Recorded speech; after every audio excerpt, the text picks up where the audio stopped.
ఇట్టి ఆశీర్వాదం మాకు రాదు యేసయ్యా.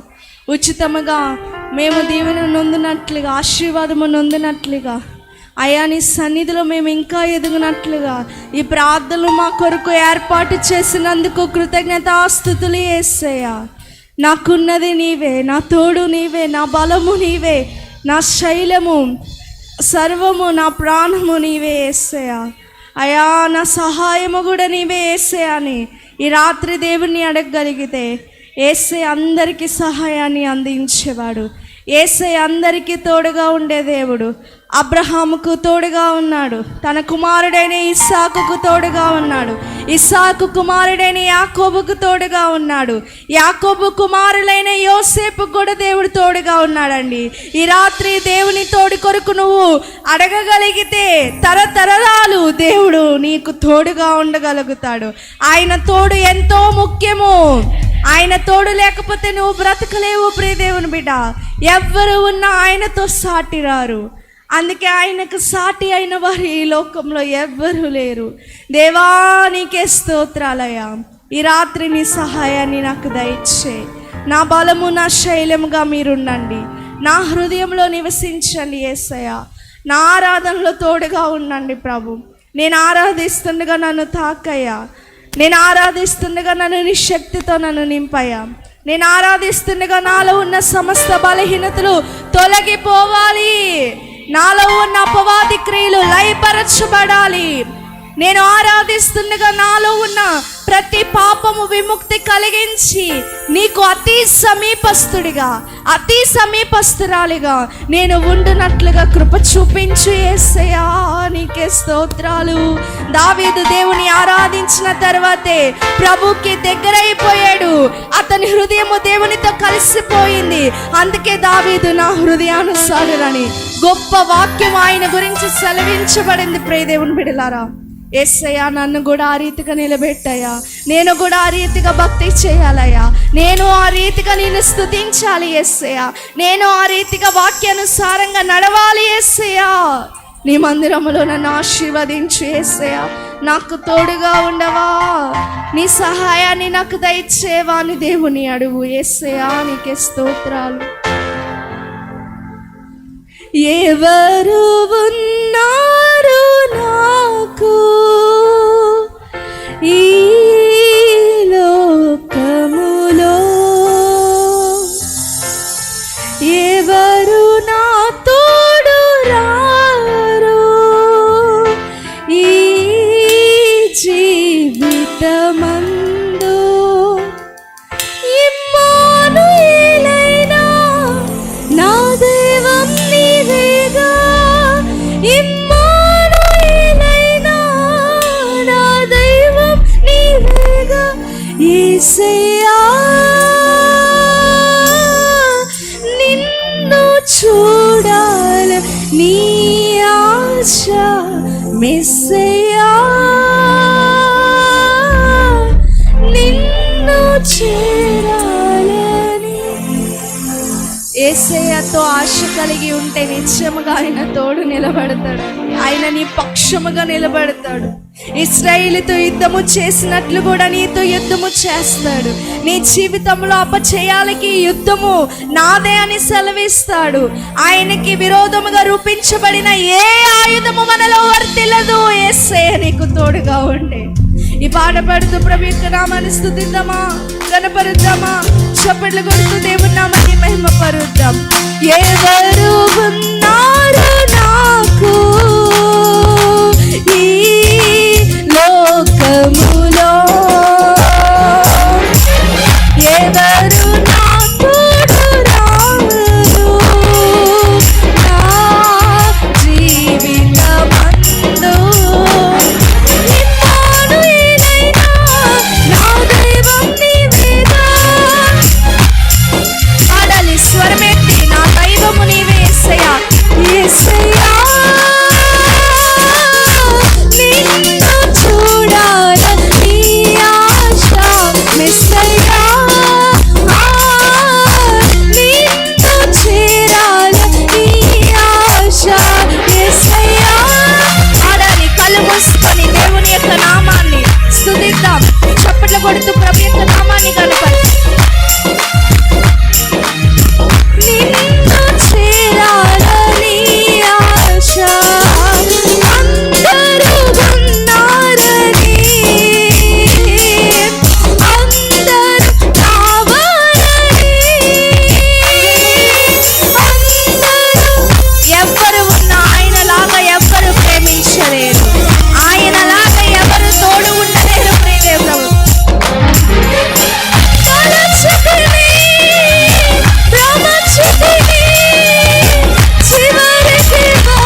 కలుగుచున్నది, నా ఆశలు తీర్చుమయ్యా, నాలో ఆశ కలుగుచున్నది. పాడాలి, నా ఆశ అంతా నీవేనయ్యా. దగ్గరగా స్వరమెత్తి పడతాం.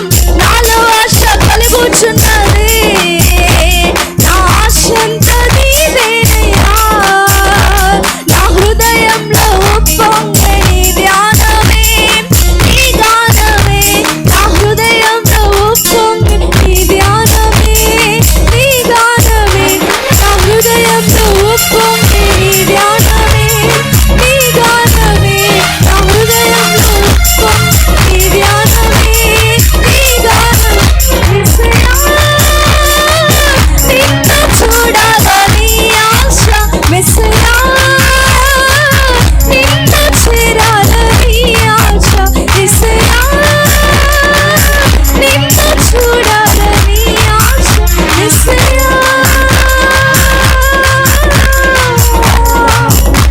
నిన్ను చేరాలని ఆశ. నాలో ఆశ కలుగుచున్నది, నా ఆశంత నీవేనయ్యా. స్వరమెత్తి రెండు చేతులు పైకెత్తి పాడుదాం. నాలో ఆశ నాది, నా ఆశలు తీర్చుమయ్యా. మరొకసారి పాడదాం. నాలో ఆశ కలుగుచున్నది, నా ఆశంతా నయ్యా, నాలో ఆశ కలుగుచున్నది, నా ఆశలు తీర్చుమయ్యా. దేవుని సన్నిధిలో నిజంగా నీకు ఆశ ఉంటేనే దేవుడు నీ ఆశలు తీరుస్తాడండి. ఇప్పుడు చూడండి, మనుషులకు నువ్వు సహాయం చేయాలంటే వారు బాగా తెలుసుంటేనే, వారు నిన్ను బాగా ప్రేమిస్తేనే, బాగా ఆప్యాయత చూపి నిన్ను పలకరిస్తేనే, వారు తెలిస్తేనే నువ్వు సహాయాన్ని అందిస్తావు. యేసయ్య కూడా అంతే. నీలో ఏదైనా చూస్తే నీకు సహాయం చేస్తాడు. నీలో ఏ ఆశ, ఏ భక్తి, ఏ విశ్వాసం, ఏ ప్రార్థన, ఆయనపై నిరీక్షణ ఇస్తాడనే నమ్మకం లేకపోతే యేసయ్య నీ ఆశలు ఎప్పటికీ తీర్చుడు. కానీ మన యేసయ్య మన హృదయ వాంఛలను తీర్చే దేవుడు. యేసయ్యా నీకే స్తోత్రాలయ్యా. ఎవరు ఉన్నా లేకపోయినా, తల్లిదండ్రులు ఉన్నా లేకపోయినా, భార్య భర్తలు ఉన్నా లేకపోయినా, నీ తోబుట్టువులు ఉన్నా లేకపోయినా, నీకు తెలిసిన వారు, స్నేహితులు, రక్త సంబంధికులు, శ్రేయోభిలాషలు ఎవరు ఉన్నా లేకపోయినా, నా యేసయ్య నీకు తోడుగా నిలబడతాడు. నా యేసయ్య నీకు అండగా నిలబడతాడండి. నా యేసయ్య నీకే స్తోత్రాలు. ప్రార్థన చేసుకుందాం ప్రభు యొక్క సన్నిధిలో.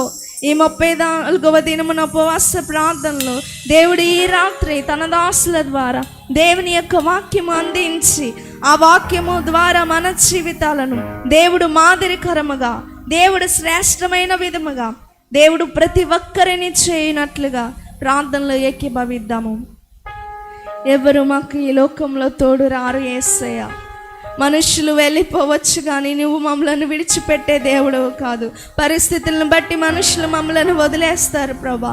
పరిస్థితులు కనుమరుగపోయినా, శ్రమల గుండా వెళ్ళిపోయినా, బలహీనతల గుండా వెళ్ళిపోయినా, ఎవరు మమ్మలను విడిచిపెట్టినా నీవు మమ్మలను విడిచిపెట్టకుండా ఇంతవరకు కాపాడినందుకు స్తోత్రాలు. ఈ రాత్రి వచ్చిన వారందరినీ దీవించండి, నిండారులుగా ఆశీర్వదించండి యేసయ్య. అందరికీ తోడుగా అభయంగా మీరు నిలబడండి. ఈ రాత్రి నీ దాసులు నీ పక్షముగా నిలబడి మాట్లాడుచుండగా మా అందరితో మాట్లాడండి. మేము వినని వర్తమానం విననట్లుగా సహాయం చేయండి. ప్రతి వారిలో ఆత్మ పని చేయనట్లుగా సహాయం చేయండి. వినగలిగే మనస్సు గ్రహించే ఆయా చెవిని ప్రతి వారికి ఇవ్వమని మన ఆదుడు రక్షకుడైన యేసయ్య నామం పేరిట మిక్కిలి వినయంతో ప్రార్థించి వేడుకొనుచున్నాము తండ్రి. ఆమేన్. బిగ్గరగా చెప్దాం ఆమేన్. ఈ ప్రత్యేకమైన సమయంలో మన దైవదేవులు వస్తుండగా చప్పట్లు కొడుతూ మన ఆత్మీయ తండ్రి గారిని ప్రేమపూర్వకంగా వేదికపై ఆహ్వానించుకుందాం. దేవుడు మిమ్మల్ని అందరినీ దీవించునుగాక.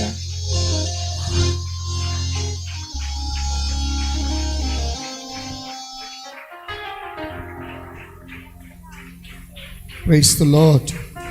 హల్లెలూయా. చప్పట్లు కొడదాం ఒకసారి గట్టిగా. దేవుని గొప్ప కృప, దయ, చాలా సంతోషం ప్రియులారా. దేవుడు ఎంతో ఆయన ప్రేమ మన మీద చూపారు.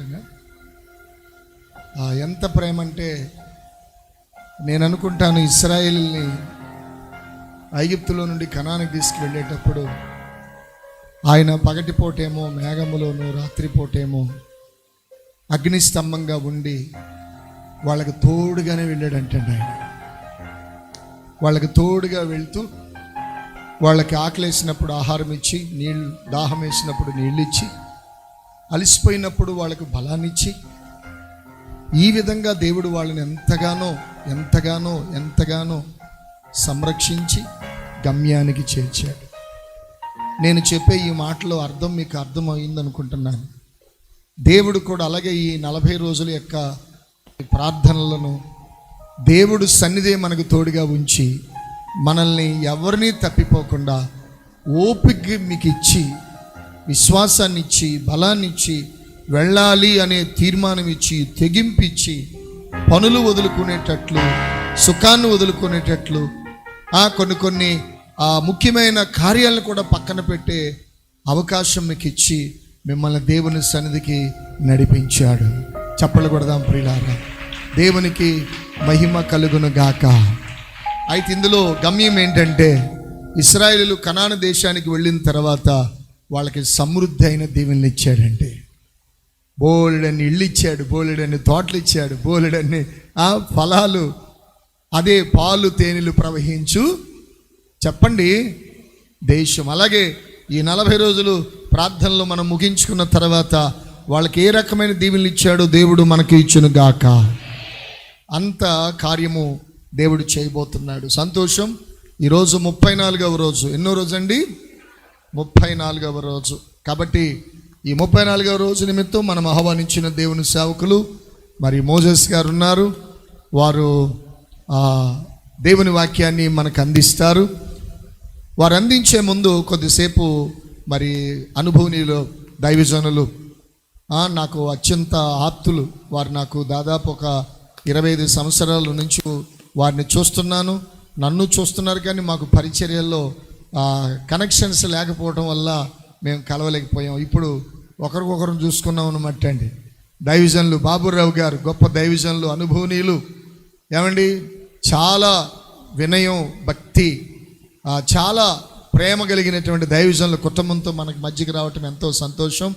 ఈ సమయంలో గొప్పవారైన దైవజనులు ఆయా ప్రాంతాల్లో అమోఘమైన పరిచర్య చేస్తున్నారు. వారు ఎంతోమందిని మారుస్తున్నారు, అనేకమైన అన్యజనాల్ని దేవుని వైపు నడిపిస్తున్నారు. ఎంతో ప్రయాస అండి దేవుని సేవకులకి. అటువంటి సేవకులు మన మధ్యలో ఉన్నారు. వారు ఒక 10 నిమిషాలు సాక్ష్యం అందించిన తర్వాత వర్తమానాన్ని మనం విందాం. బాబురావు అయ్య గారు వస్తుండగా అందరం చప్పట్లు కొడదామండి. అయ్యారు ఇలా గట్టిగా కొడదామండి, ఉత్సాహంగా కొట్టాలి. మన చప్పట్లు వాళ్ళకి ప్రోత్సాహాన్ని కలిగించేలాగా ఉండాలి.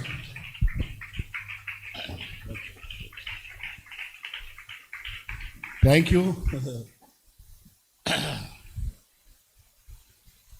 దేవుని పరిశుద్ధ నామమునకు మహిమ కలుగును గాక. ఆమేన్. అమ్మ ఇలాగే ఉండాలి, కూర్చోవచ్చా? దేవుని స్తోత్రం. బాగా కూర్చోండి మరి, ఎందుకంటే అయ్యగారు మిమ్మల్ని నిలబెట్టలేరు. ఇంక అలాగే ఎంతసేపు అయినా మీరు ఉండగలరు, ఎందుకంటే మంచి దైవజనులు. ఆయన మాట మీకు దేవుని మాట లాంటిదన్నమాట. కాబట్టి ఒకవేళ అయ్యగారు మర్చిపోయారేమో కూర్చోబెట్టడం అని నేను జ్ఞాపకం చేశా. దేవునికి స్తోత్రం. హల్లెలూయా. ఈరోజు దైవజనులను నేను చూడటం, మరి అమ్మగారిని చూడటం, మరి ఒకసారి వారి యొక్క పిల్లల్ని చూడటం నాకు ఎంతో సంతోషంగా ఉంది. వారితో పాటు మరి వారికి ఇచ్చిన సంఘబిడ్డలైన మరి చక్కని వాతావరణంలో పెంచబడుతున్న మిమ్మల్ని చూడటం మరింత సంతోషంగా ఉంది. లేరా? నిజంగా మనం దేవుని తెలుసుకోవడం ఒక కొంత అయితే, ఒక మంచి దైవజనుడు ఒక కాపరి దగ్గర పెరగటం అసలు ఎన్ని రేట్లో దానికి ఇక అంతులేదు.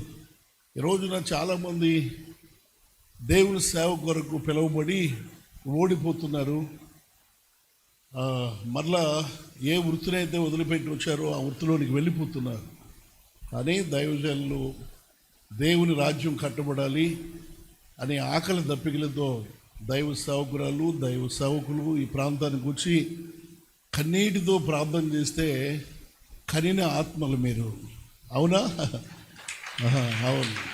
ఎందుకంటే ఆ ఆత్మల భారం అనేది నాకు తెలుసు, మోకాళ్ళ అనుభవం. దైవజనులుగా మేము ఎప్పుడు మెలకు వస్తే అప్పుడు కన్నీటితో ప్రార్థన చేయటమే. నాయనా, పొలాల సహోదరి కష్టాల్లో ఉంది, పొలాల సహోదరుడు కష్టాల్లో ఉన్నాడు అని ఎప్పుడు 10ంటికి పడుకున్నాం అనుకోండి, 12ంటికి లేపేస్తాడు ఒక్కోసారి దేవుడు.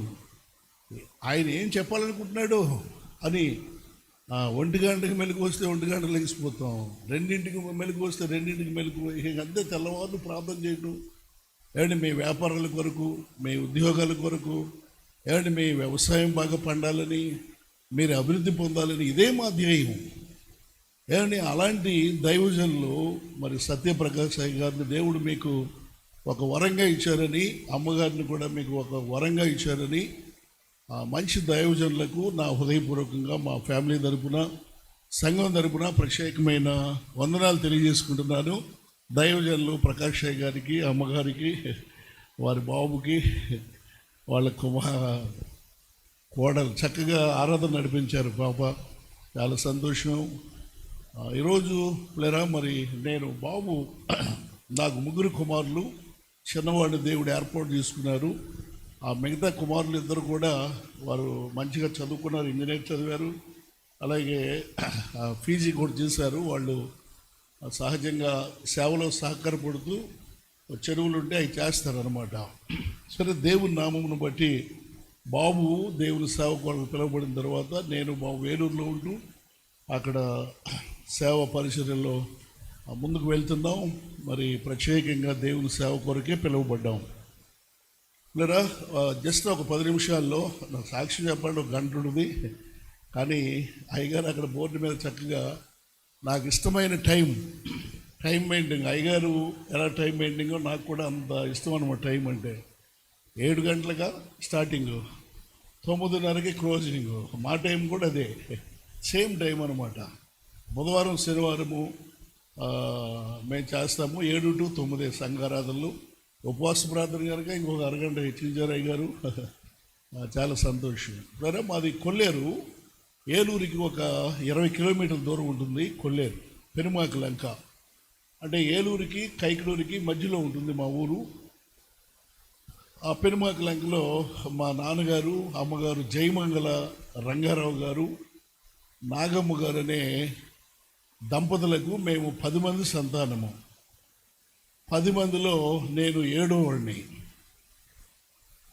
వారు సహజంగా ఆ కొల్లేటి లంకల్లో పేరు పొందిన వారే. మా నాన్నగారు, అలాగే మా పెదనాన్నగారు 4 ఊళ్ళ మీద ప్రెసిడెంట్గా ఉండేవాడు. మా నాన్నగారు గ్రామ పెద్దగా ఉండేవారు.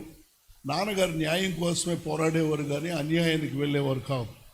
ఎవరికైనా ముసలి వాళ్ళకి అన్నం పెట్టకపోతే రేపొద్దునే మీ పిల్లలు మీకు పెట్టరా అన్నం, వాళ్ళకి పెట్టాలని చెప్పేవారు. ఆ విధంగా మా నాన్నగారు, మా అమ్మగారు పక్షి విగ్రహారధికులు. వారు పూజించని దేవుళ్ళు అంటూ లేరు. అమ్మ శుక్రవారం శనివారం ఎంతో నిష్ఠగా వారానికి ఒక దేవుడిని, రోజుకు ఒక దేవుడిని పూజ చేస్తూ ఉండేవారు. కొలుపులు కొలిసినప్పుడు నాన్నగారు పోతురాజు నేనని చెప్పి వాళ్ళతో బలంగా డప్పులు కొడుతుంటే కాస్త ఒళ్ళు పొంగి, పోతురాజు కాదు ఏం కాదు, అలా ఒళ్ళు పొంగి కోడి పెట్టలేని కోడిలు తీసుకొచ్చి ఇస్తే పేక లాగితే సాగి టకాంట కొరికి అవతల పడేసాడు అనమాట. ఇక రెచ్చిపోవటమే. నేను చిన్నపిల్లవాడిని, ఒక 7-8 సంవత్సరాల వయసులో ఉంటాను. ఆ టైంలో అలాంటి విచ్చలవిడిగా విగ్రహార్థం జరుగుతూ ఉండేది. దేవతలకు బలిస్తూ ఉండేవారు. ఇప్పుడు బలిచ్చేవాళ్ళు తగ్గారు. ఆ గ్రామాల్లో క్రైస్తవత్వం ఎక్కువైంది కనుక ఆ గ్రామాల్లో ఈ పందులు బలిచ్చేవారు. చేపల్లో వాలుగులు 5 కేజీలు, దేవుని స్తోత్రం, అట్లా బలిచ్చేవారు. ఇప్పుడు తగ్గిపోయింది అంతా కూడా దేవుని మహాదయని బట్టి. అలాగూ అమ్మ నాన్నగారు 10 మంది సంతానం కానీ అలాగ కుటుంబం సాగుతూ ఉండగా వాళ్ళకి సమాధానం ఉండేది కాదు. పోట్లాడుకుంటూ ఉండేవాళ్ళు. 2 రోజులకి 3 రోజులకి వారం రోజులకి గొడవ వస్తూ ఉండేది. ఒకరోజు నాన్నగారు అమ్మను బాగా కొట్టారు. కొడితే అమ్మ ఇంతమంది పిల్లలను నేను ఎంతో సాకి వాళ్ళకి పరిచర్య చేసి ఈయన గ్రామ పెద్దగా అట్లా తిరిగి వచ్చినా నేను ఎంతో పొలం పని 4 మనుషులు పని చేసేది మా అమ్మగారు. బస్తాలు మోసేది. నీ ఊడు పూడ్చినా 4 ఒక పక్కన 4తో సమానంగా పారగట్లు వేసేది అమ్మ. చాలా కష్టపడేది. పంపు అంటే నీళ్లు ఆ దినాల్లో మోటార్లు, ఈ దినాల్లో ఇంజిన్లు ఉన్నాయి కానీ ఆ దినాల్లో ఇంజిన్ లేవు, మోటార్ లేవు. పంపుతో వ్యవసాయం చేసేవారు. అలాంటి టైంలో పిల్లరా కొట్టినప్పుడు మా చిన్న తమ్ముడు దాదాపు 2 నుండి 3 సంవత్సరాలు ఉండి అతన్ని అంటే మీకు అర్థం కావాలంటే బాబు అయ్యగారు మనవడు ఉన్నాడు మంచి యాక్టివ్గా, అలా ఉంటాడు మా తమ్ముడు. ఆ టైంలో ఆ వయసులో సంకలో వేసుకుని రైలు పట్టాల కింద పడి చచ్చిపోద్దామని అమ్మ ప్రయాణమై అర్ధరాత్రి గడు వెళ్తుంటే అప్పుడే కాలువ త్రవ్వి బెడ్డలు రోడ్డు మీద వేశారు. అప్పటికి తారు రోడ్లు, గ్రావుల రోడ్లు ఏమీ లేవు. వేసినప్పుడు అమ్మ బెడ్డల్లో నడవలేకపోతుంది. అర్ధరాత్రి వేళ 12-1 గంటల టైంలో అందరినీ నిద్రపుచ్చిన తర్వాత పిల్లలందరినీ నిద్రపోయారు. నాన్నగారు కూడా నిద్రపోయారు. అందరు నిద్రపోయిన తర్వాత అమ్మ బెడ్లో నడవలేకపోతుందట. అర్ధరాత్రి వేళ తెల్లని వస్త్రాలు వేసుకుని ఒక ఆయన అమ్మ చేయి పట్టుకుని, అమ్మ మార్గం ఇది కాదు, ఇదిగో ఈ లోతైన కాలువలో దిగి అంటే తవ్వారు కదా ఆ పదులు ఇలా తిన్నగా వెళ్ళిపోమ్మా అని చెప్పి చేయి పట్టుకుని కొంత లెక్క నడిపించి అదృశ్యులు అయిపోయారట. అదృశ్యం అవగానే అమ్మ చచ్చిపోద్దామనే మనసు పోయిందట. దేవుని స్తోత్రం. యాక్చువల్గా రైలు పట్టాల కింద పడి చచ్చిపోద్దాం అంటే మండవేలి మండలం మా పెనుమాకలంకి కొన్ని కిలోమీటర్ దూరం ఉంటుంది. దాని మీద రైలు వెళ్ళింది. ఆ రైలు కింద పడి చచ్చిపోద్దాం. తెల్లారిపాటికి నేను నడిచి వెళ్ళి రైలు కింద పడి చచ్చిపోవాలనుకుందమ్మా. కానీ ఎప్పుడైతే అక్కడ దైవ దూత ఏమంటే దేవుడే దూత స్వరూపంలో వచ్చి అమ్మను చేపట్టుకున్నాడు. అమ్మకు చనిపోద్దామనే మనసు పోయింది. పెద్ద ఆయనకి చెప్పి ఒక 3 గ్రామాలకి ఒక అధికారి ఆయనకి చెప్పి కోకలు పెడదామని వెళ్ళింది కానీ చెప్పలే అడ్రస్. అమ్మా ఒక చిన్న ముద్ద పెడితే చాలు, నేను పని చేసుకుంటే ఇక్కడ బ్రతుకుతానంటే, అమ్మ పెద్ద కుటుంబంలో నుంచి వచ్చినట్టున్నావు, చాలామంది పిల్లలు కలిగిన తల్లిలాగా ఉన్నావు అని వాళ్ళు పరీక్షించారు సౌదరీస్ వాళ్ళు. అయితే లేదమ్మా నాకెవరు లేరు, ఈ బాబు ఒక్కడేనమ్మని చెప్పి ఆ దుఃఖాన్ని ఆ సత్యాన్ని దాచేసి చెప్పినప్పుడు సరే వాళ్ళు పని చేస్తున్నారు. ఆ దినాల్లో ఆర్ఆర్కే మూర్తి గారు దైవజనులు ఆర్ఆర్కే మూర్తి గారు దేవుని వాక్యాన్ని చెబుతున్నారు రేడియోలో. ఆ సముద్రీష్ అయినా గొప్ప నాయకుడైనా 3 గ్రామాలకి నాయకుడైనా. అయితే అంకినేయుడు గారని పినమనేని కోటేశ్వరరావు గారు విద్యాశాఖ మంత్రి చేశారు. వెంకటేశ్వరరావు గారు వారి తాలూకు అన్నమాట. వారు ప్రభువుని నమ్ముకున్నారు. ఆ తల్లి అత్త భార్య తల్లి దేవుని నమ్ముకున్నారు. ప్రతిరోజు దేవుని గురించి చెబుతూ రేడియో తీసుకొచ్చి అమ్మ దగ్గర పెట్టారట. పెడితే ఆర్ఆర్కే మూర్తి గారు వాక్యం చెబుతున్నారు. అమ్మకు వాళ్ళు చెప్పిన వెంట్లా, అమ్మా నీ దేవుడు మా దేవుడు గొప్ప దేవుడు, మేము కూడా ఇవన్నీ చేసిన వాళ్ళమే, సత్యాన్ని తెలుసుకున్నాము కాబట్టి నువ్వు యేసుప్రభుని నమ్ముకోమంటే నాకు బోళ్ళు దేవుళ్ళు ఉన్నారు అండ్ నేను ఇంకెన్నో తీర్థయాత్రలకు వెళ్ళాలి అని చెప్పిందట అమ్మ. ఎప్పుడైతే ప్రతిరోజు వాక్యాన్ని అక్కడ పెడుతున్నారో ఒక రోజున సమరస్త్రీ గురించి చెప్పడం ప్రారంభించారు ఆర్ఆర్కే మూర్తి గారు. వెంటనే అమ్మ రేడియో దగ్గర పడిపోయింది. నేను కూడా పాపినేనయ్యా, నేను కూడా పాపినే అని రేడియో దగ్గర డొల్లాడుతా ఏడుస్తూ అమ్మ ప్రభుని తెలుసుకున్నారు. తర్వాత అయ్యా మాది పెనుమాకలంగా ఒక పెద్ద మనిషి భార్య నేను అని చెబితే వెంటనే కౌరు పెట్టారు. నాన్నగారు నాకంటే పెద్ద అన్నయ్య వాళ్ళందరూ ఎదుగుతున్నారు. ఎక్కడ కాళ్ళలో పడి చచ్చిపోయిందో, కొల్లేట్లో పడి చచ్చిపోయిందో, ఏమండి ఎక్కడ బస్సు కింద పడి చచ్చిపోయిందని ఎంతో ఏడుస్తున్నారు. మేమందరూ ఏడుస్తున్నాం. నేను 7-8 సంవత్సరాల పిల్లవాడిని. అలాంటి టైంలో అమ్మ ఆ సౌదరీస్ కుటుంబం దగ్గర నుండి మా ఇంటికి రక్షణ తీసుకుని వచ్చింది. దేవునికి స్తోత్రం. రక్షణ ఎటువంటి రక్షణ అంటే గొప్ప రక్షణ. రాగానే అక్కళ్ళందరూ ఏడవటం ప్రారంభించారు. 5 ఆడపడుచులు నాకు, 4 బ్రదర్స్. లేరా చిన్నపిల్లప్పుడే 1-2 చనిపోయారు అనుకోండి, మిగతా వాళ్ళందరూ క్షేమంగానే ఉన్నాం. అయితే ఏడవటం ప్రారంభించారు. ఏడుస్తుంటే అమ్మా నువ్వు చచ్చిపోయావు అనుకున్నావమ్మా అంటే, నిజంగా చచ్చిపోయానమ్మా, నా పాపాలన్నింటిలో చచ్చిపోయాను, జీవము కలిగిన దేవుణ్ణి నమ్ముకుని వచ్చాను, ఇది మేలే జరిగింది, మన కీడు జరగలేదు, నేను నమ్ముకున్న దేవుడిని మీరు అందరూ నమ్ముకోవాలంటే అక్కయ్య వాళ్ళు అన్నయ్య వాళ్ళు అప్పటికి మ్యారేజ్ అయినా కూడా వాళ్ళు యేసు ప్రభువుని అంగీకరించారు. దేవునికి స్తోత్రం. లేదా ఆ విధంగా యేసు ప్రభువుని నమ్ముకోవడం జరిగింది. నేను అప్పుడు 7 సంవత్సరాల కుర్రోడిని అయితే రోజు అమ్మ మెద్ది మీద ఎక్కించింది, నన్ను ఎక్కించి అక్కడ తాకట్టు పెట్టుకున్న బిందులు గుండిగులు, అంటే దాదాపు 50 సంవత్సరాల చరిత్ర మీకు చెబుతున్నాను. ఏమండి 50 సంవత్సరాలు యేసు ప్రభువుని నమ్ముకున్న అమ్మ, నేను అప్పుడు నాకు 58 సంవత్సరాలు, ఇప్పుడు 7 సంవత్సరాల వయసులో ఉన్నప్పుడు విషయం చెబుతున్నా. ఆ మిద్దె మీద ఉన్న బండి సామాను అంతా కిందకి దింపించింది అమ్మ. దింపించి ఎవరి సొమ్ములు వారు పట్టుకుపోయింది, అస్సలు చొమ్మించి పట్టుకుపోయింది. 10 పైసలు వడ్డీకి ఇచ్చేది అమ్మ. నో, యేసు ప్రభువుని నమ్ముకున్నాను, మీరు అస్సలు చొమ్ములు ఇచ్చి పట్టుకుపోయింది అమ్మ అని చెప్పి అందరికీ చెప్తే బంధువులు కొంతమంది, అక్క అసలు చొమ్ములు కూడా లేవండి, అసలు ఈ పనిముట్లు నా దగ్గర వద్దు, తీసుకెళ్ళిపోమంది. అలాగూ జక్కయ్య ఇంటికి వచ్చిన రక్షణ మా ఇంటికి వచ్చింది. అందరికీ ఎకరం కాడికి ఇచ్చింది అమ్మ. దేవుడికి 1 ఎకరం వాటా వేసి దేవుడికి ఇచ్చేసింది. దేవునికి స్తోత్రం. అంటే జక్కయ్య అంటాడు కదా, నా ఆస్తిలో సగము పేదలకు ఇస్తాను, ఎవరి యొద్దైనా దేన్నైనా అన్యాయంగా తీసుకుంటే రూపాయికి 4 రూపాయలు ఇచ్చేస్తాను అన్నాడు. అలాంటి త్యాగం మా అమ్మ చేసింది. ఆమె 90 సంవత్సరాలు అంటే 40 సంవత్సరాల వయసులో ప్రభువుని నమ్ముకుంది.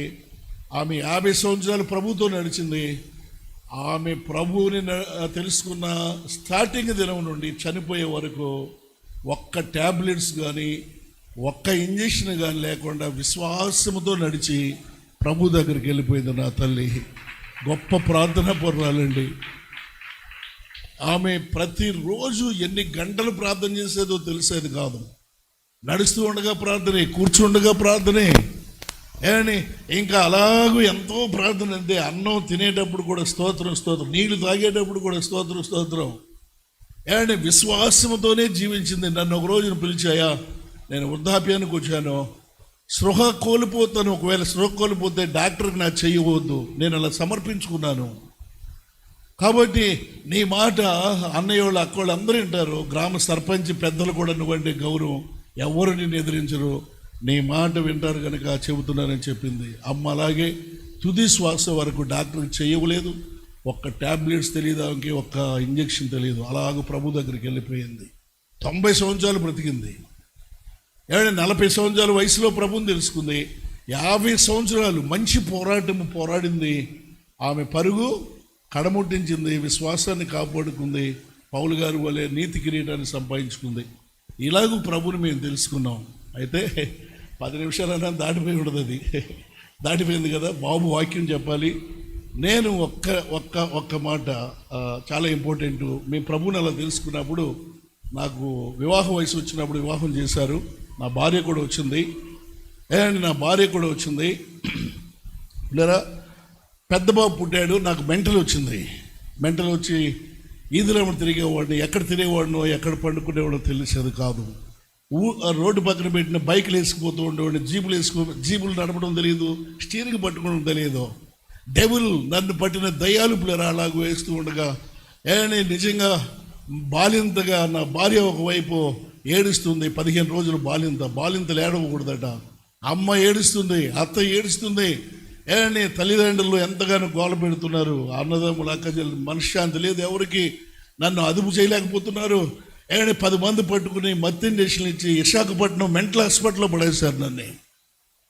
తెలియదు నాకు అక్కడికి ఎలా వెళ్ళాను. ఆ దినాలు పిల్లరా చీకటి దినాలు, నా భార్య దుఃఖపడుతున్నటువంటి దినాలు.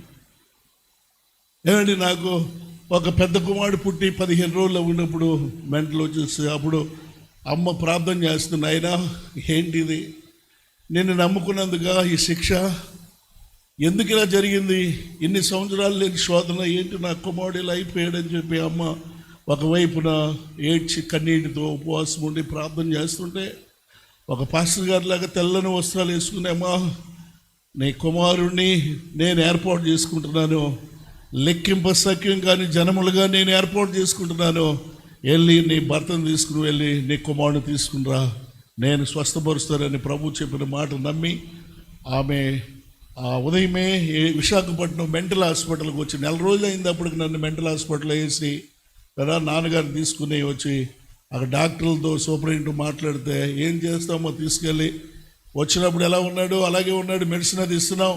ఏమండి కొన్ని సంవత్సరాలు బట్టి ఉంటున్నారు ఇక్కడ, ఆయన కూడా దాదాపు 1 సంవత్సరం అన్న ఉండాలని చెప్పి అంటే లేదయ్యా, రాత్రి దేవుడు మాట్లాడాడు నాతో, నేను స్వస్థపరుస్తా అన్నాడు, దయచేసి మేము ఎక్కడ సంతకం పెట్టమంటే అక్కడ పెడతాము, తీసుకువెళ్ళిపోతామని నా తల్లి అలా సంతకం చేసి తండ్రి గారి సంతకం చేసి నన్ను తీసుకుని వస్తూ ఉన్నారు. అక్కడ పెద్ద గేట్ ఉంది, ఆ గేట్ నుండి బయటకు వస్తూ ఉండగా ఒక వెలుగు లాంటిది నా మీద ఉదయించి మబ్బంతా వెళ్ళిపోయిందండి. నాకు అప్పటి వరకు ఏమీ తెలియదు. ఇక అయ్యో ఏంటి ఇదేంటి ఇది చూస్తే డాడీ మమ్మీ ఏంటంటే జరిగిన సంగతి అంతా చెప్పారు, పశ్చాత్తాపడ్డారు, ఏడ్చాను, కన్నీరు కాచాను. అయ్యో అని సిగ్గుమాలను పనిచేశానే, అమ్మా నాన్నకు అవమానం తీసుకుని వచ్చానే, దేవుని మందిరానికి వెళ్ళే నేను దేవునికి అవమానం తీసుకుని వచ్చాను, ఏడ్చి కన్నీటితో ప్రార్థన చేస్తే అప్పుడు దేవుడు కొన్ని వాగ్దానాలు ఇచ్చాడు. గర్భములో నిన్ను రూపింపబడక ముందే నేను నిన్ను ఎరిగి ఉన్నాను, జనములకు ప్రవక్తగా చేసి ఉన్నాను అన్నాడు. ఇర్మియాతో మాట్లాడే దేవుడు నాతో. యెషయా గ్రంథంలో మంచు విడిపోయినట్లుగా నీ పాపములను, మబ్బు తొలగినట్లుగా నీ దోషాలు తొలగించాను, నువ్వు నా సేవకుడవు దా అని చెప్పి తూర్పు నుండి పడమటి నుండి ఉత్తరము నుండి నిన్ను రప్పిస్తాను జనాన్ని అని చెప్పి దేవుని సేవ కొరకు పిలిచాడు. పిల్లరా, నాకు 3 కుమారులు దేవుడు ఇచ్చాడు. అలాగే వాళ్ళకి వివాహం మంచిగా చదివించాను. వాళ్ళు 3 కోడల్ని కుమార్తెలాంటి కోడలు ఇచ్చారు. ప్రకాష్ రాయ్ గారికి ఎలాగో కుమార్తెలాంటి కోడలు ఇచ్చారో అలాగే నాకు కూడా 3 కోడలు ఇచ్చారు. తర్వాత 7 మనవాళ్ళు మనవరాళ్ళు, పెద్ద సంతానం, మొత్తం 15 మంది మేము.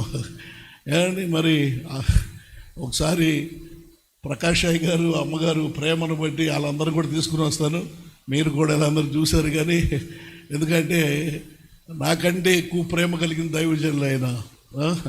కాబట్టి ఇంకా చెప్పాలంటే చాలా సాక్ష్యం ఉంటుంది, కానీ ఈ చిన్న సాక్ష్యమును దేవుడు దీవించును గాక. Right, thank you.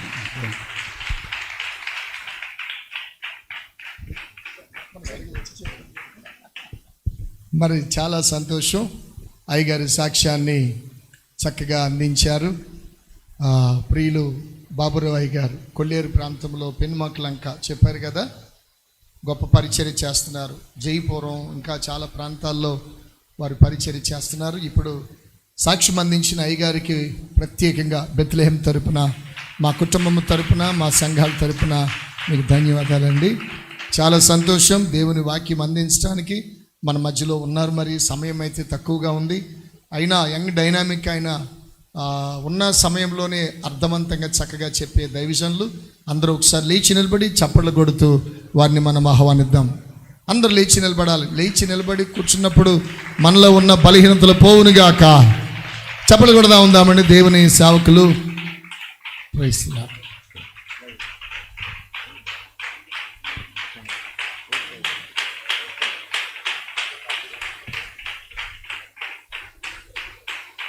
Okay, thank you. మరి దేవుని పరిశుద్ధమైనటువంటి నామానికి మహిమ కలుగును గాక. మరి ఈ యొక్క చక్కటి అవకాశాన్ని, మరి సమయాన్ని నన్ను ఆహ్వానించి మరి మీ సంఘానికి చక్కగా మరి ఈ 40 days ఉపవాస కూడికలలో మరి దేవుడు కూడా నన్ను ఇక్కడ నిలవబెట్టినందుకు దేవునికి ఎంతో స్తుతులు చెల్లిస్తున్నాను. మరి ఇటు అవకాశం ఇచ్చినటువంటి దైవజనులు ప్రకాష్ అయ్య గారికి, అలాగనే అమ్మగారికి, మరి వారి యొక్క కుమారుడికి, కోడల గారికి ప్రత్యేకమైనటువంటి వందనాలు తెలియజేసుకుంటున్నాను. అలాగనే కూడి వచ్చినటువంటి మీ అందరికీ కూడా పేరు పేరున మా యొక్క హృదయపూర్వక శుభవందనాలు తెలియజేసుకుంటున్నాను. మరి దయచేసి మీ స్థలంలో కూర్చున్నట్లయితే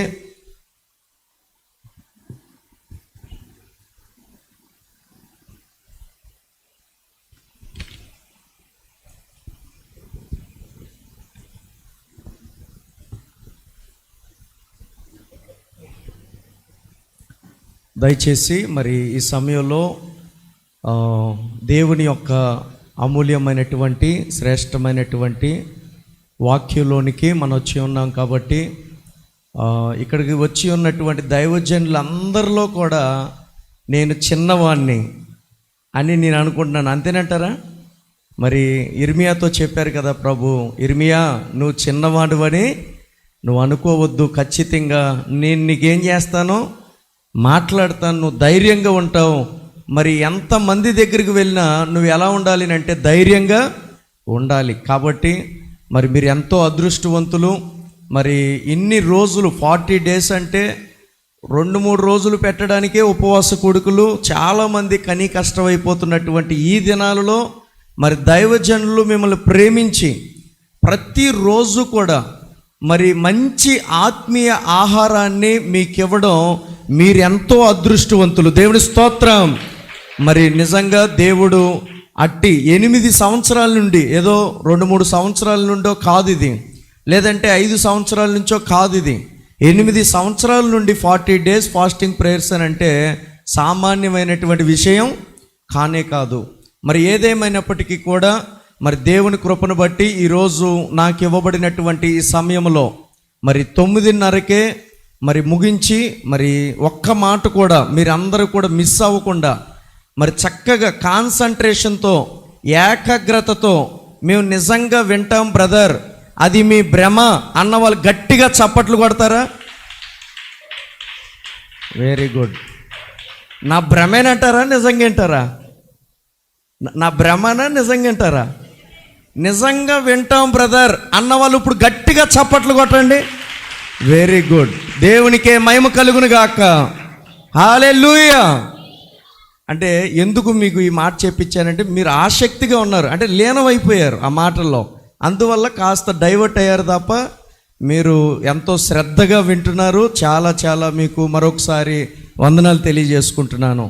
మరి నిజంగా ఈరోజు చాలామంది సంఘాలలో ఈ రోజున ఇక్కడ ఉన్నటువంటి సంఘం మాత్రమే కాదు, దేవుణ్ణి నమ్ముకున్నటువంటి బిడ్డలలో చాలామంది వాక్యం అంటే చక్కగా తెలుసు, ప్రార్థన చేస్తున్నారు, పాటలు పాడుతున్నారు, విశ్వసిస్తున్నారు, కానీ వారి జీవితంలో ఏం చూడలేకపోతున్నారు అని అంటే అద్భుతాలు చూడలేకపోతున్నారు, ఆశ్చర్య కార్యాలు చూడలేకపోతున్నారు, విజయం సాధించలేకపోతున్నారు, జయాన్ని పొందుకోలేకపోతున్నారు. ఇది ఎందుకని ఇలా జరుగుతుంది? ప్రార్థన చేయటం లేదా? ప్రార్థన చేస్తున్నాం. వాక్యం చదవటం లేదా? వాక్యాన్ని చదువుతున్నాం. అయితే ఎందుకని ఇలా జరుగుతుందనంటే జాగ్రత్త గుర్తుపెట్టుకోండి. దయచేసి ఇటువంటి గుంపులో ఎవరైనా మన మధ్యలో ఉన్నట్లయితే, మరి ఈ లైవ్లో కూడా వీక్షిస్తున్నటువంటి బిడ్డలతో కూడా ప్రభు సూటిగా మాట్లాడేది ఏమిటంటే 3 విషయాలు నాకు ఇవ్వబడినటువంటి టైంలో మరి ముగించి మరి దైవజనులకి నేను ఇవ్వాలని చెప్పి ఆశపడుతున్నాను. అట్టి రీతిగా ప్రభు తన 2 అంతల ఆత్మతో నన్ను వాడుకొనును గాక. ఆమె రండి ఒక్కసారి అపోస్తలుల కార్యములు. ఆనాటి సంఘం ఎందుకు అంత ఉజ్జీవింపబడింది, ఎందుకని అంత అద్భుతాలు చూడగలిగారు అని చెప్పి ఈరోజు ప్రభు మనతో మాట్లాడాలని చెప్పి ఆశపడుతున్నారు. నెంబర్ 1, ఒక్కసారి ఇక్కడ 2వ అధ్యాయము అపోస్తలుల కార్యములు 2వ అధ్యాయము 40వ వచనం. ఇంకనూ అనేక విధములైన మాటలతో సాక్ష్యమిచ్చి ఈ మూర్ఖులకు ఈ తరము వారికి వేరై రక్షణ పొందుడని వారిని హెచ్చరించెను. చాలండి. ఇక్కడ మనం చూస్తున్నాం ఏమిటంటే పేతురు గారు సందర్భం. ఇక్కడ పేతురు గారు ప్రసంగం చేస్తూ ఉంటే అక్కడ ఇంచుమించుగా లేదనన్న 3000 మంది రక్షణ పొందుకుని ఏం తీసుకున్నారంట? వాళ్ళు బాప్తిజాన్ని తీసుకున్నారు. దేవుని స్తోత్రం. హల్లెలూయా. మరి అంతమంది, అన్ని వేల మంది తీసుకోవడం అంటే సామాన్యమైన విషయం కానే కాదు. అయితే అందులో ఆ సంఘం వారంట ఎన్నో మహత్కార్యాలు చూశారంట. చూశారా లేదా? దానిపైన ఉంటుంది చూడండి ఒకసారి. వారు చాలా ఆశ్చర్య కార్యాలు,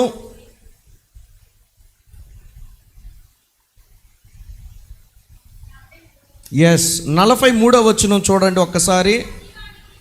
అప్పుడు ప్రతి వానికిని భయము కలిగెను, మరియు అనేక మహత్కార్యములను సూచక్రియలను అపోస్తుల ద్వారా జరిగెను. చూసారా, ఏం చూసారంట వారి జీవితంలో? మహత్కార్యాలు చెప్పాలి, సూచక క్రియలు కళ్ళారా వారు చూసేనట్లుగా మనం చూస్తున్నాం. దయచేసి గమనించండి, ఈ రోజున చాలామంది దేవుణ్ణి నమ్ముకున్న బిడ్డలలో మహత్కార్యాలు సూచక్రియలు అద్భుతాలు ఎందుకు చూడటం లేదయ్యానంటే, నెంబర్ 1 పాయింట్ ఏమిటంటే, ఫస్ట్ పాయింట్ అంతా బాగుంది కానీ మూర్ఖులగు ఈ తరము వారికి వేరైపోగా, అంటే వేరవ్వట్లా. ప్రభు చెబుతుంది ఏమిటనంటే, ఈ లోక స్నేహము, యాకోబు రాసిన పత్రికలో అంటాడు ప్రభు. ఒకసారి చూడండి ఆ మాట. యాకోబు రాసినటువంటి పత్రిక 4వ అధ్యాయము 4వ వచనం. వ్యభిచారులారా, ఈ లోక స్నేహము దేవునితో వైరమని మీరు ఎరగరా? కాబట్టి ఎవడు ఈ లోకముతో స్నేహము చేయగోరునో వాడు దేవునికి శత్రువగును. అక్కడ అండర్లైన్ చేసుకోండి, దేవునికి శత్రువగును. ఏమండి, మిమ్మల్ని ఒక మాట అడుగుతున్నాను. మన జీవితంలో ఈ భూమి మీద బ్రతుకుతున్నప్పుడు మనకి శత్రువులున్నా పర్వాలేదు, కానీ దేవుడే దీవించే దేవుడే మన శత్రువుగా మారితే ఇక మనల్ని దీవించేవాడు ఎవరుంటారు చెప్పండి? ఒకసారి ఆలోచించండి. ఒక్క అడుగు ఆగి, దీవించే దేవుడే ఏమైపోతాడంట? శత్రువుగా అయిపోతాడు. ఒక్కసారి గనక మన జీవితంలో దేవుడు మనకి శత్రువుగా మారితే ఈ ప్రపంచంలో మనల్ని ఆశీర్వదించే నాదుడు ఎవ్వరూ లేరు. ఎందుకు శత్రువు అయిపోతాడు అని ఇక్కడ రాయబడి ఉందనంటే, ఈ లోక స్నేహము దేవుని దృష్టికి చెప్పాలి వైరమని మీరు ఎరగరా. కాబట్టి ఎవడు ఈ లోకముతో స్నేహము చేయగోరునో వాడు దేవునికి శత్రువు అయిపోతాడు. అంటే ఏ స్నేహం చేయడం వల్ల? 2 స్నేహాలు ఉన్నాయి ఇక్కడ. దేవుని స్నేహం ఉంది, రెండోది లోక స్నేహం ఉంది. దయచేసి ఈ వాక్యాన్ని వింటున్నటువంటి సహోదరులు సహోదరులు, తల్లులు తండ్రులు, యవనస్తులైనటువంటి ప్రతి ఒక్కరూ కూడా జాగ్రత్తగా వినండి. ఈ రోజున చాలామంది విశ్వాసులలో ఏముంది అని అంటే, భక్తి ఉంది. తెలుసా మీకు ఆ విషయం? భక్తి ఉంది. ప్రభు ఏమని చెప్పాడంటే, ఆదికాండం మొదలుకొని ప్రకటన గ్రంథం వరకు కూడా కొన్ని వందల సార్లు ఏమని చెప్పాడనంటే, యెహోవా యందు ఏం కలిగి ఉండాలంట? కరెక్ట్గా చెప్పండి. భయభక్తులు. అంటే భయం ప్లస్ భక్తి. ప్రజలలో ఏముంటుంది అని అంటే భక్తి ఉంటుంది. భక్తి అంటే ఏమిటి? చప్పట్లు కొట్టడం, పాటలు పాడడం, వాక్యం చదవడం, ప్రార్థన చేయడం, విశ్వసించడం, దేవుని మందిరానికి క్రమంగా రావడం. ఏమంటారు? వీటన్నిటినీ భక్తి అంటారు. అయితే ఈ రోజున చాలామంది ప్రజలు ఎందుకు అద్భుతాలు మహత్కార్యాలు, వారి పట్ల స్వస్థత కార్యాలు ఎందుకు జరగట్లేదని చెప్పి ప్రభు మాట్లాడుతున్నాడు అంటే, అనేక మందిలో ఏమి లేదనంటే భయం లేదు. ఒప్పుకుంటారు ఒప్పుకోరు నాకు తెలియదు, కానీ ఒక ఎగ్జాంపుల్ చెప్తాను. ఇంట్లో మీరు టీవీ పెట్టుకుని సినిమాలు చూస్తున్నారు, లేదంటే సీరియల్ చూస్తున్నారు. వెంటనే పాస్టర్ గారు వచ్చినట్లుగా ఏదో అలికిడి శబ్దం వినిపించింది మీకు. వెంటనే మీరు ఏం చేస్తారు అని అంటే, టక్కని ఏం చేస్తారు? ఛానల్ పిల్లలోడు చెబుతాడు, డాడీ వచ్చేసారు. ఎవరు? పాస్టర్ గారు అంటే వెంటనే అప్పుడు దాకా సినిమాలు చూసేవాడు టక్కని ఛానల్ మార్చేస్తారు. అంటే అప్పుడు దాకా అప్పుడు ఎవరికి భయపడ్డారు? అక్కడ కరెక్ట్గా చెప్పాలి నా పాయింట్. దైవజనులకు భయపడ్డారు. మరి అంతకు ముందు దాకా నువ్వు చూసావు కదా, ఆ 1-2 గంటలు చూసావు కదా, అప్పుడు ఏమవ్వాలా నువ్వు? దేవునికి భయపడాలా. అందుకే దేవుడు గమనించి ఏం చేశాడంటే, దైవ సేవకుల మీద భారాన్ని పెట్టి, దైవ సేవకులకి ఇదిగో నా ప్రజలందరినీ కూడా వారు మీకు భయపడుతున్నారు కాబట్టి మీరు వారిని పరలోక రాజ్యానికి నడిపించాలని చెప్పి సేవకుల మీద నమ్మి విశ్వసించి ఏర్పాటు చేసుకున్నారు దైవ సేవకులను. దేవుని స్తోత్రం, హల్లెలూయా. ఈ రోజున చాలామంది ప్రజలు కూడా పాపం చేసేటప్పుడు ఏం చేస్తున్నారనంటే, దేవుడు చూస్తున్నాడనే భయం లేదు ఈ రోజున ప్రజలకి. ఏం భయం ఉంటుందంటే ఎవరైనా చూస్తారేమో ఈ పాపిష్టి పని చేస్తే, ఈ రహస్యమైనటువంటి ఈ పాపిష్టి పని చేస్తే ఎక్కడ ఊర్లో తెలిసిపోతుందో నా పరువంతా బజారు పాలైపోతుందని చెప్పి మనుషులకు భయపడుతున్నారు. కానీ ప్రజలు ఎవరికి భయపడటం లేదనంటే దేవునికి భయపడటోలా. ఈ రోజున నువ్వు నిజంగా దేవునికి భయపడితే నువ్వు సమయానికే మందిరానికి వస్తావు. వస్తారా రారా? కరెక్ట్గా చెప్పాలి. నువ్వు ఎవరికి భయపడ్డావు? దైవజనుడికి కాదు, ఎవరికి? దేవుడికి భయపడ్డావు. నువ్వు ఒక పాపం చేసే అవకాశం వచ్చినప్పటికీ కూడా ఆ పాపము చేయకుండా ఉండాలి అంటే ఖచ్చితంగా ఎవరి భయం ఉండాలి అంటే ప్రజలందరికీ దేవుని భయం ఉండాలి. దేవుని స్తోత్రం. యోసేపు విషయంలో పాపము చేసే అవకాశం వచ్చింది. ఎవరికి? యోసేపుకి. ఆ అమ్మాయి అంటుంది, ఒక ఇంటికి ఒక యజమానురాలుగా ఉంటూ ఒక భర్తకి భార్యగా ఉంటూ, పొతేఫర్ భార్య అంటుంది యోసేపుకి, యోసేపు ఇంటిలో ఎవ్వరు కూడా లేరు, ఏం చేద్దామనంటే పాపం చేద్దాం రా, నీకు ఎంత కావాలంటే ఏది కావాలంటే నేను ఇస్తా, ప్రమోషన్ కావాలా ఇస్తా, శాలరీ పెంచాలా నేను ఇస్తా, అంతా చూసుకుంటాను, నా భర్త లేడు, ఇంటిలో పనోళ్ళు ఎవ్వరు కూడా లేరు, రా ఇద్దరం మాత్రమే ఉందాం, ఏం చేద్దాం? పాపం చేద్దాం. ఈ రోజున ఎంతమంది అండి న్యూస్లో అక్రమ సంబంధాలు పెట్టుకుని, ఈ రోజున కట్టుకున్న భర్తను కూడా మోసం చేసి చంపేసే భార్యలు లేరంటారా? ఈరోజు ఉదయం లెగిస్తే చాలు న్యూస్ ఛానల్లో అయ్యే కనిపిస్తున్నాయి. వారికి ఏమి లేదనంటే దేవుని భయం లేదు. కానీ యోసేపుకి ఎవరి భయం ఉంది? దేవుని భయం ఉంది. కాబట్టే ఈ లోక స్నేహము చెప్పాలి, దేవునితో వైరమని మీరు ఎరగరా? మీరు గనక ఈ లోక స్నేహం చేస్తే గనక దేవునికి ఏమైపోతాం? శత్రువులు అయిపోతాం. ఈ రోజున చాలామంది సంఘాలలో పరిచర్య ఉంటుంది, ప్రార్థన ఉంటుంది, వాక్యము ఉంటుంది, కానీ విశ్వాసం కూడా ఉంటుంది, క్రియలు కూడా బాగుంటున్నాయి. కానీ ఈ రోజున ఎక్కువగా సైతానుడు ఏ ఉచ్చులో పడేస్తున్నాడో తెలుసా? రండి చూపిస్తాను. ఆ సంఘములో అన్ని పరిచర్యలు ఎక్సలెంట్ అని చెప్పి సాక్ష్యం ఇచ్చాడు. ప్రకటన గ్రంథము త్వరగా ఒక్కసారి ప్రకటన గ్రంథము 2వ అధ్యాయము 19వ వచనం. నీ క్రియలను, నీ ప్రేమను, నీ విశ్వాసమును, నీ పరిచర్యను, నీ సహనమును నేను ఎరుగుదును. ఏ సంఘాన్ని గురించి సాక్ష్యం ఇస్తున్నాడు దేవుడు ఇక్కడ? తోతైరా. ఏ తైరా? తొయతైరా అనేటటువంటి 7 సంఘాల గురించి ఉంటుంది. ఎక్కడ? ప్రకటన గ్రంథంలో. మీ అందరికీ తెలుసు, దైవజనులు కొన్ని 100 సార్లు ప్రకటించుంటారు మీకు. అయితే ఈ 7 సంఘాలలో ఈ తోతైరా అనేటటువంటి సంఘస్థులు ఎలా ఉన్నారు అంటే, వారి యొక్క భక్తి జీవితం ఎలా ఉంది అంటే, వారు ఆ సంఘంలో ఉన్నటువంటి సంఘ సభ్యులంట వారు ఎంతో పరిచర్య చేస్తున్నారంట. ఇక్కడ చూస్తున్నారు కదా, మంచి క్రియలంట. క్రియలు కూడా ఎలా ఉన్నాయి? చాలా బాగున్నాయి. అంత మాత్రమే కాదు, ప్రేమ చూపించే విషయంలో అద్భుతం, అమోహం. అలాగనే విశ్వాసం విషయంలో, పరిచర్య విషయంలో, సహనములో కూడా వాళ్ళు ఎలా ఉన్నారంట? సంఘస్థులు చాలా చాలా చక్కగా ఉన్నారంట. ఇక నో డౌట్ అందరూ కూడా అన్నిటికీ ఇక దాన్ని ఏమంటారు? Pass, excellent excellent excellent tick కొట్టుకుంటూ వెళ్ళిపోయాడు దేవుడు. ఆ తర్వాత ఇక్కడ అంటున్నాడు, నీ మొదటి క్రియల కన్నా నీ కడపటి క్రియలు మరీ ఎక్కువనని మరీ ఎగుదును.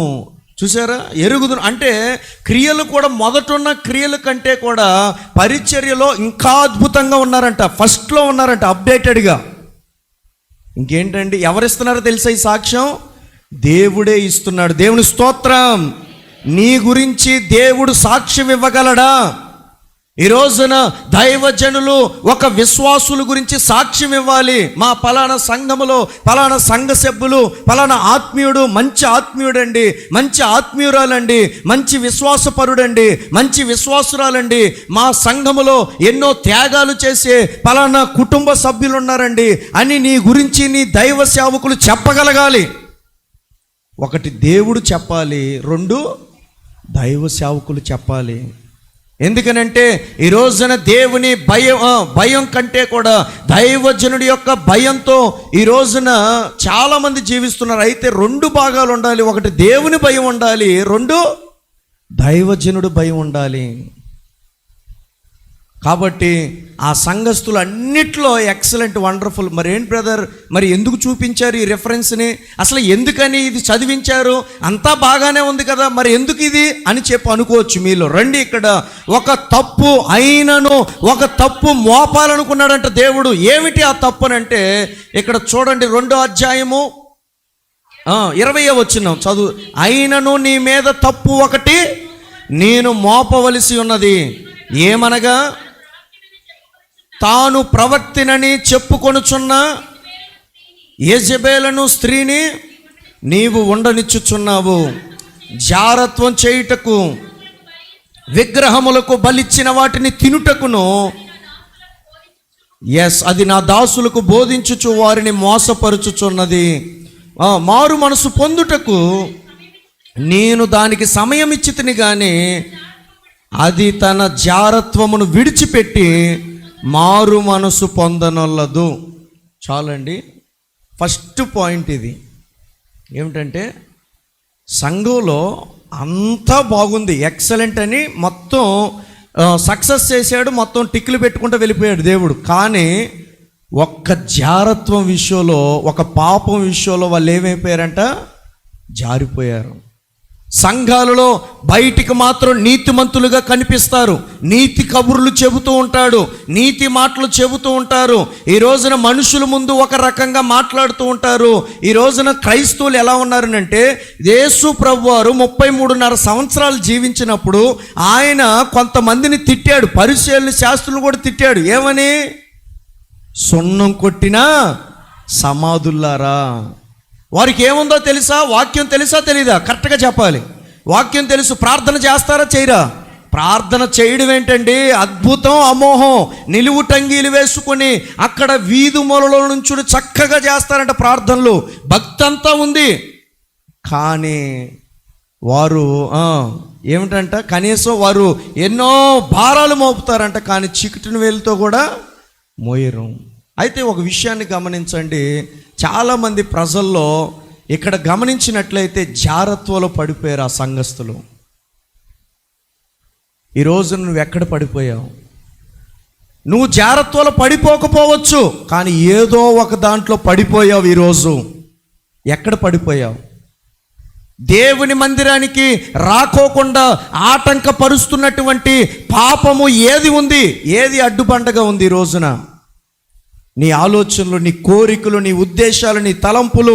ప్రభువు చెప్పారు, ఈ రోజున జీవించుచున్నావన్న పేరు మాత్రమే ఉంది, కానీ నువ్వు కేవలం మృతుడవే.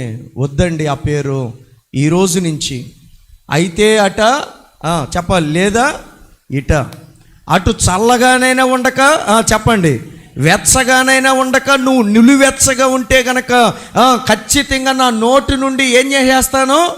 ఉమ్మేసేస్తా. ఒక మాట అడుగుతున్నాను, మనం వెళ్తూ వెళ్తూ దారిలో తూ అని చెప్పి ఉమ్మేసి మరలా మనం వెళ్ళి సెల్ఫీ ఫోటో దిగుతామా? ఉమ్మేసుకుంటే ఎలా ఉందని చెప్పి చూసుకుంటా, అసలు చెబుతూ ఉంటేనే కొంచెం అసహ్యంగా ఉంది కదా. అలాంటిది దేవుని నోటి నుండి ఉమ్ము వేస్తే మరలా చూస్తాడా? చూడడం. ఆ సంఘస్థులకంట దేవుడు ఏం చేశాడో తెలుసా? మారు మనసు పొందడానికి ఏమిచ్చాడంట? చెప్పాలి, సమయం ఇచ్చాడు. ఈ రోజున తండ్రులు, యవనస్తురాళ్ళు, తల్లులు, ప్రతి ఒక్కరు కూడా వినండి, దేవాది దేవుడు నీ కోసమే ఒక అవకాశం ఇచ్చాడు మారు మనసు పొందడానికి.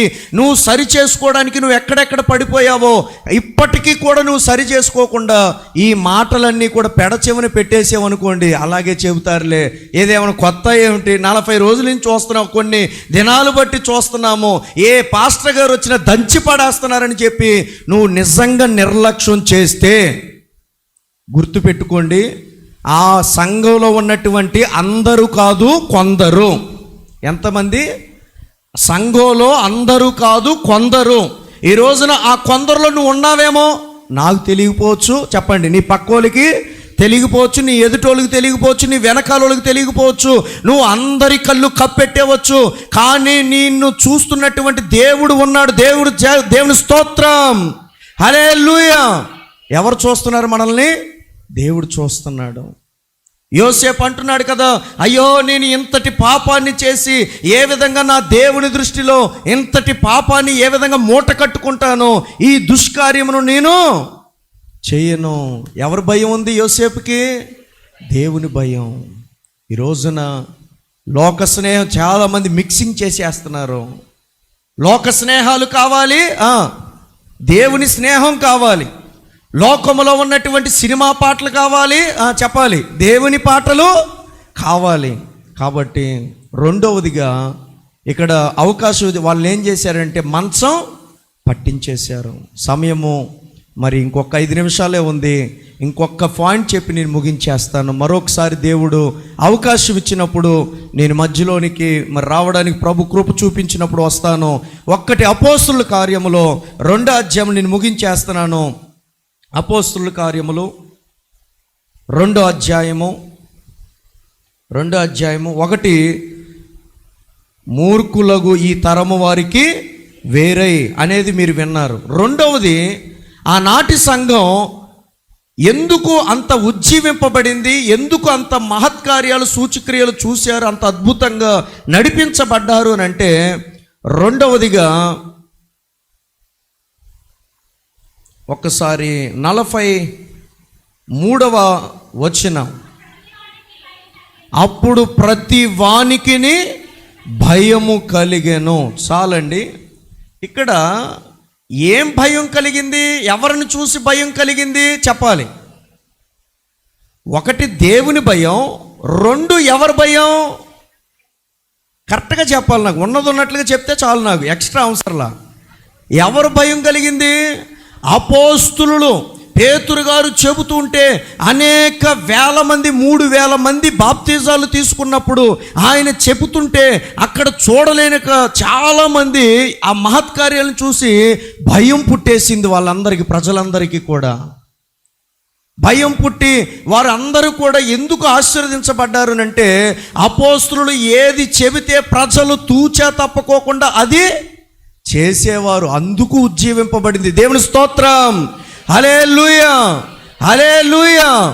ఈ రోజున ఒక సంఘములో ఉన్న సంఘ సభ్యులందరూ కూడా ఎవరి చేత నడిపించబడాలో తెలుసా? ఆనాటి సంఘం అపోస్తులైనటువంటి శిష్యుల ద్వారా ఆ సంఘం అంతా నడిపించబడింది. ఆనాడు సంఘం చాలా ఉజ్జీవింపబడింది. ఈ రోజున సంఘం చక్కగా వర్ధిల్లాలి అంటే మరి మంచి దైవజనులు ప్రకాష్ అయ్య గారు ఈ రోజున ఒకప్పుడు స్టార్టింగ్ ఇందాడు అమ్మగారు చెప్తూ ఉంటే నాకు గుండెల్లో దుఃఖం వచ్చి కన్నీళ్ళు వచ్చినాయి.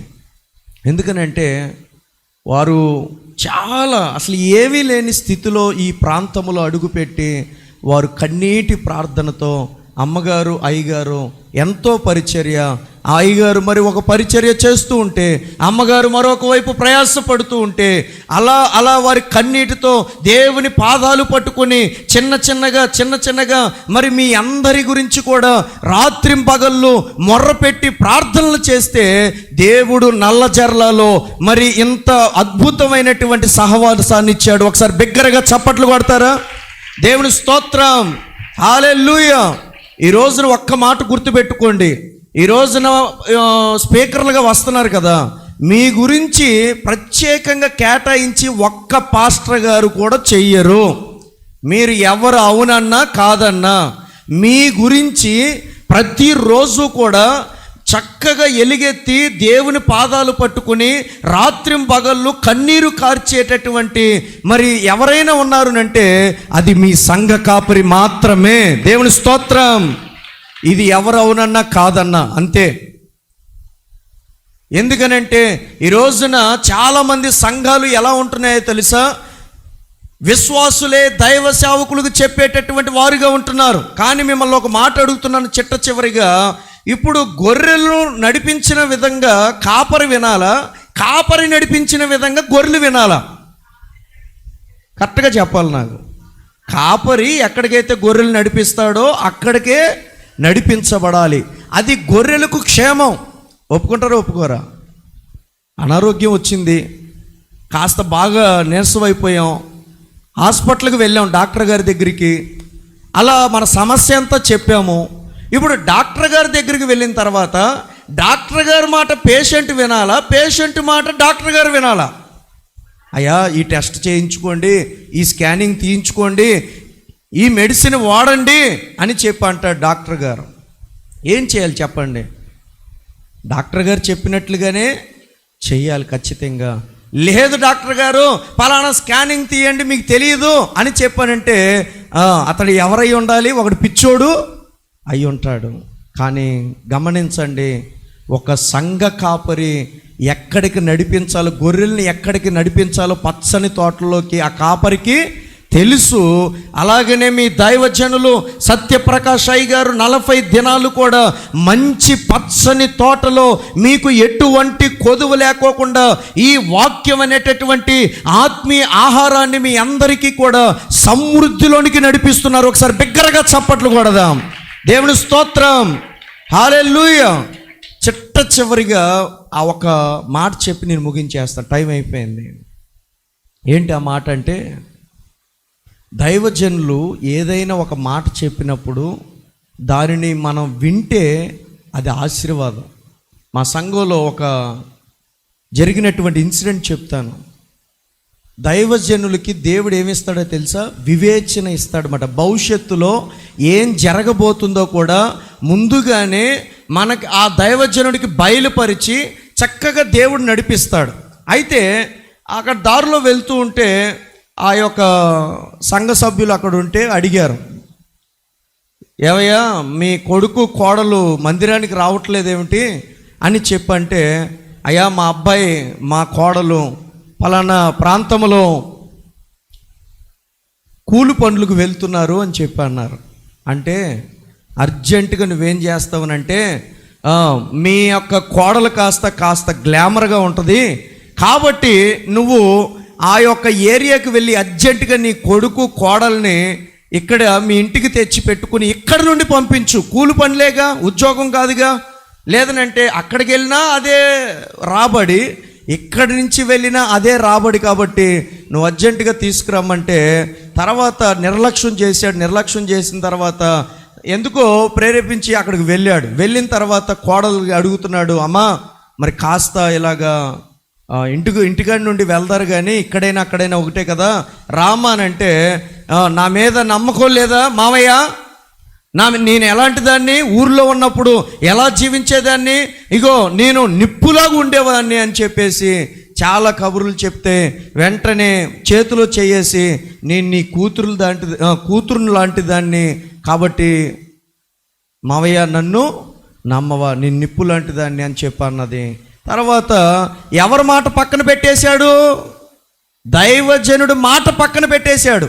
ఎవరి మాట వింటున్నాడు ఇప్పుడు? కోడల మాట వింటున్నాడు. ఆ తర్వాత కొద్ది రోజుల తర్వాత బర్రను వచ్చేసి గబగబ పరిగెత్తుకుంటూ వచ్చి కాళ్ళ మీద పడిపోయి, అయ్యగారు మీరు దేవుళ్ళు అంటోళ్ళయ్యా, నిజంగా దేవుడే మాట్లాడాడయ్యా. దేవుడే ఏం మాట్లాడాడయ్యా, ఏమిటి ఇంత ఏడుస్తున్నామని చెప్పంటే అప్పుడు అంటున్నాడు ఆ వ్యక్తి, ఏమంటున్నాడు అంటే, అయ్యగారు మీరు ఏమైతే చెప్పారో అదే జరిగింది. ఇంతకీ ఏం జరిగిందయ్యా అని చెప్పనంటే అప్పుడు ఆ పెద్ద ఆయన చెబుతున్నాడు, అయ్యగారు మీరు చెప్పారు కదా మా కోడల్ని వెంటనే అర్జెంటుగా మా అబ్బాయి నా కొడుకు కోడల్ని తీసుకొచ్చేయమన్నారు, కానీ నేనేం చేయలేదంటే అశ్రద్ధ చేశాను, నిర్లక్ష్యం చేశాను. ఇప్పుడు ఆ అమ్మాయి ఏమంటుందనంటే మా అబ్బాయితో కాపరం చెయ్యనంటుంది. నా కోడలు వేరే వాడికి తగులుకుంది. ఇప్పుడు కాస్త ఏమైపోయిందనంటే స్టిల్ ఇప్పటికీ కూడా కాపరానికి రాకోకుండా వేరే వాడితో అక్రమ సంబంధాన్ని పెట్టుకుని వాడితోనే ఉంటుంది. ఇప్పటికి కూడా లైవ్ వెళ్తుంది, అయినా పర్వాలా. ఎందుకు చెబుతున్నానంటే ఇది వాస్తవం. దైవజనులు ఒక మాట మనకి విశ్వాసులకు చెప్పినప్పుడు వాళ్ళు ఎంతో ప్రార్థన చేసి నీ బాగు కోసం చెబుతారా, నువ్వు చెడిపోవాలని చెబుతారా? ఆ ఒక్క మాట చెప్పండి. రాత్రికాల సమయంలో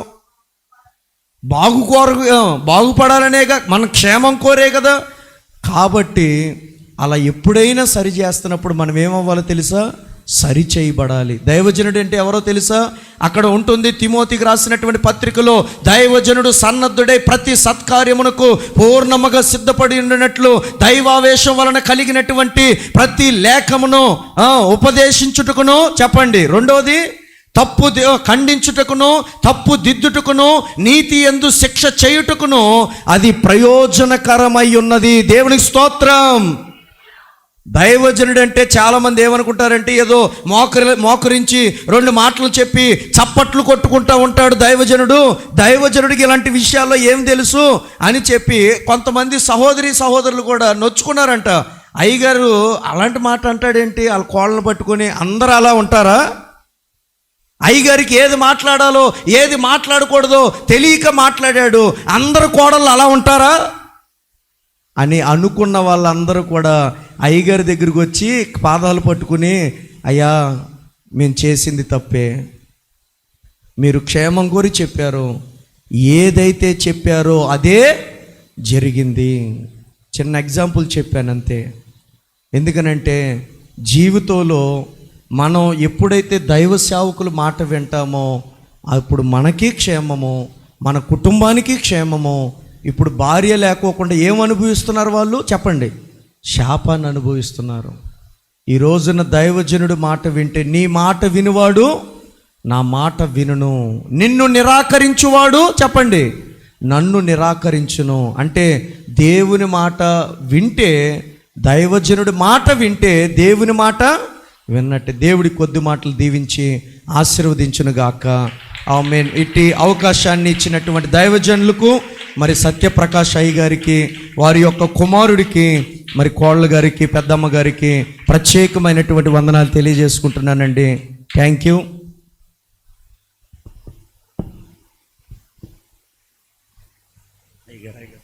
థ్యాంక్ యూ నాన్న. మరొకసారి గట్టిగా చప్పట్లు కొడదాం. Praise the Lord. హల్లెలూయా. చప్పట్లు కొడతలేదు కొందరు, కొడుతున్నారా? అది చాలా సంతోషం. మీ అందరికీ కూడా చక్కని వాక్యాలు అందించిన దేవుని సేవకులు మోజెస్ గారికి ప్రభు పేరిట ప్రత్యేకంగా మా సంఘం తరపున, కుటుంబం తరపున మీకు ధన్యవాదాలయ్యా.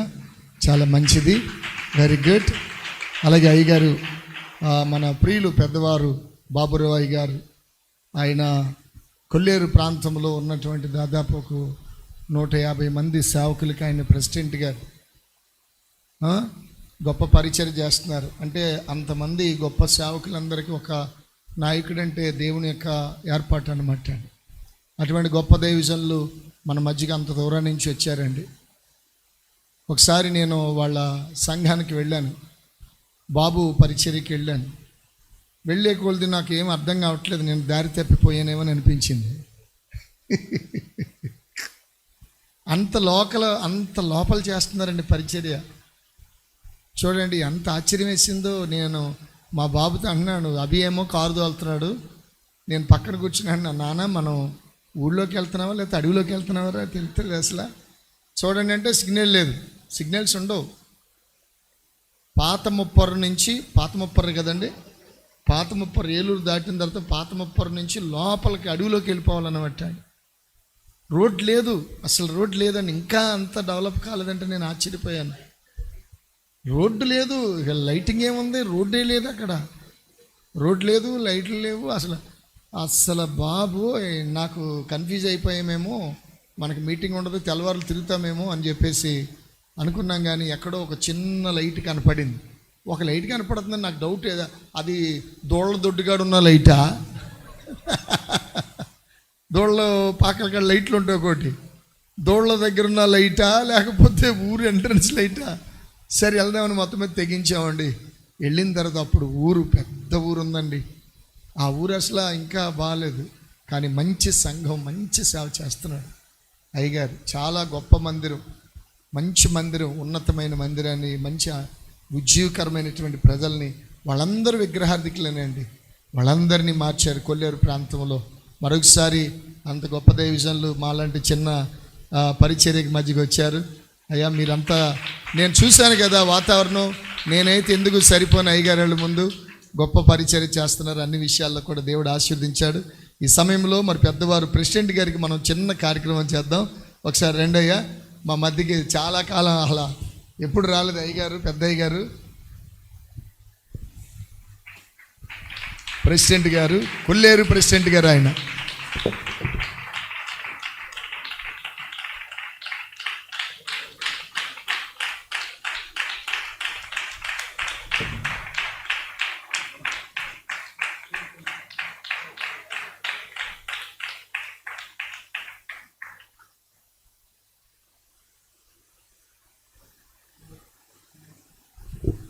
చాలా సంతోషం. మరి కోడలు గారు పాట పాడతానన్నారు, మరి సమయం అయిపోయిందమ్మా. పాడతారా? రండి, ఒక్క చరణం పాడండి. మళ్ళీ మొన్న ఇచ్చాము, ఇప్పుడు ఇవ్వకపోతే మళ్ళీ నా మనసు బాధపడుతుంది. ఒక్క చరణం పాడమ్మా, మిమ్మల్ని కూడా చూస్తారు. దేవుని సేవకులు మరి కోడళ్ళు దేవుని పరిచర్లో ఎంత ఆశీర్వదించబడతారో. కొంతమంది దేవుని సేవకుల కంటే ఏదో అనుకుంటారు, అసలు దేవుని సేవకు మించింది ఏది లేదు. పరలోకంలో దేవుడు వాళ్ళకి అధికారాలు ఇస్తాడు. పాడండి.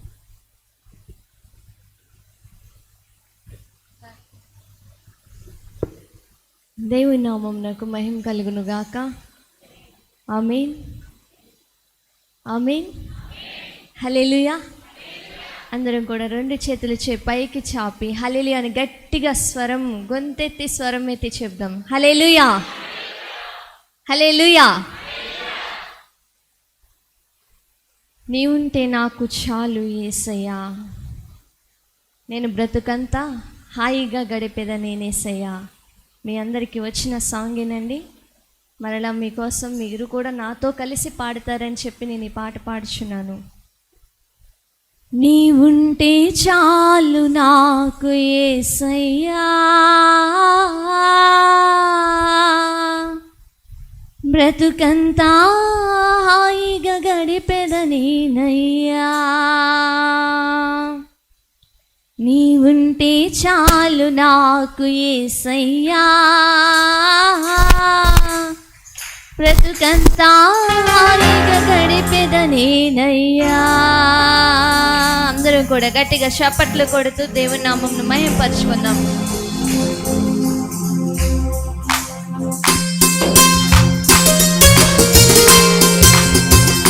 అవునయ్యా, నీవుంటే చాలు యేసయ్యా, నేను బ్రతుకంతా హాయిగా గడిపేదని యేసయ్యా.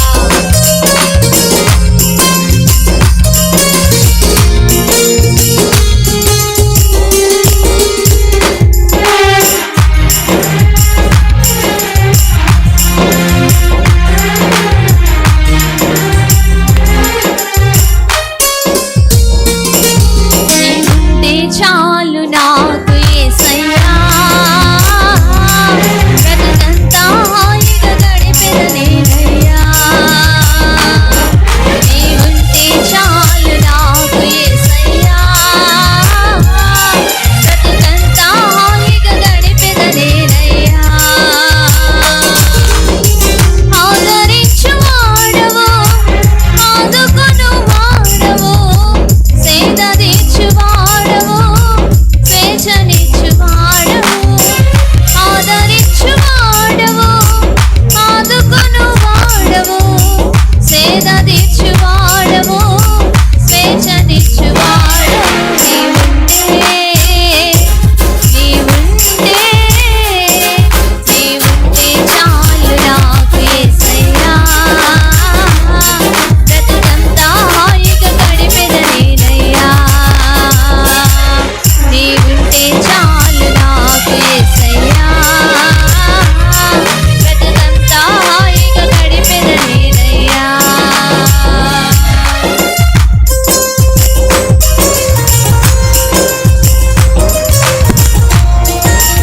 బలహీన సమయంలో నా కృప చాలండి యేసయ్యా.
హల్లెలూయా.